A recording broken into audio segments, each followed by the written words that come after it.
tonight, I'm joined by one of the world's best writers and thought leaders, Economist Henry Ergas. Henry, I'm so delighted to have you join me tonight.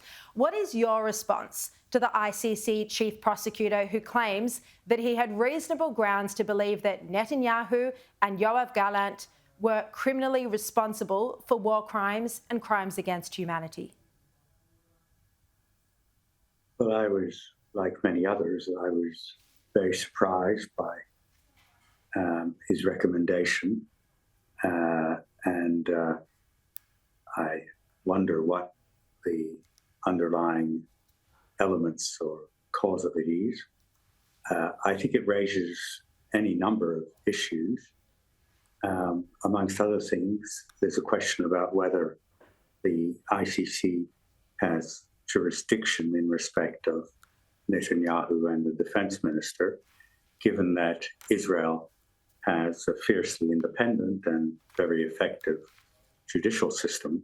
And there's an underlying principle that where allegations can be pursued through the national judicial system, that is what should occur rather than those allegations being taken up in the ICC.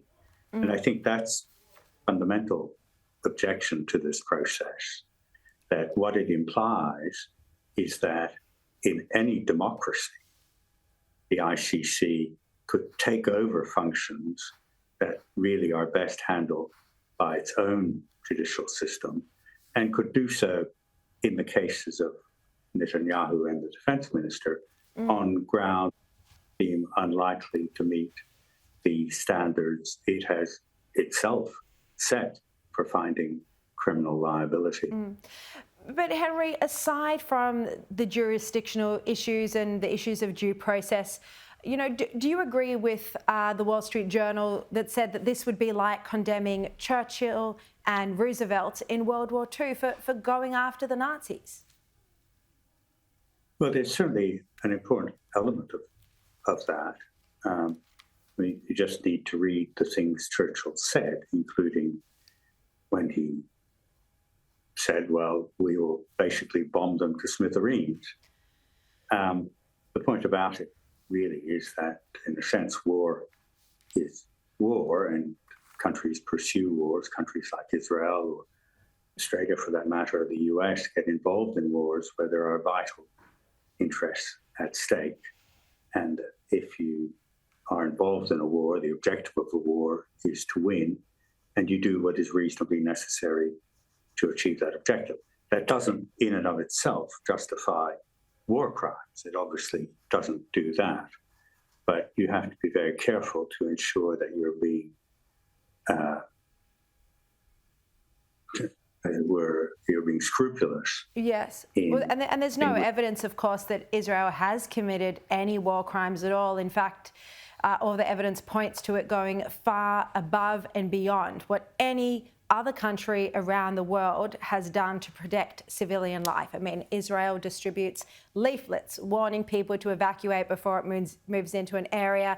It has stayed on the phone to people before they evacuate to make sure they've evacuated a building before it strikes. You know, it goes above and beyond, and analysis that others much more across the figures than I have done shows that actually the civilian death toll proportionally is quite low in this war and lower than others. But Henry, what do you think of the Australian Prime Minister's unwillingness to criticise the ICC while Joe Biden and the UK and, you know, others around the world have said the decision is outrageous and incomprehensible? Well, to my mind, the Prime Minister should take a stronger view, not merely because this decision raises so many questions of substance, but also because of the risks it poses to Australia itself. If the ICC is allowed to essentially intrude in domestic jurisdictions when it doesn't, under its own charter, have that right, then that will raise substantial problems and risks, not merely for the US, but for Australia.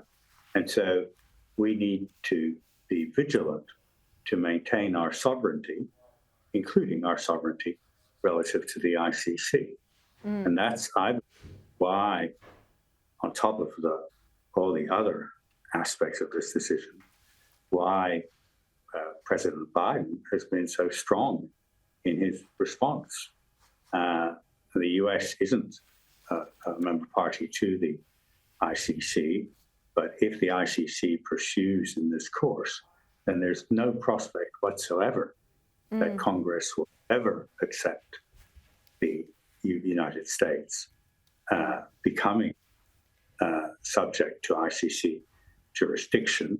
And that, in turn, will severely limit whatever the legitimate ambitions may be of an entity such as the ICC. Yeah. All right, Henry Ergas, thank you very much for joining me this evening.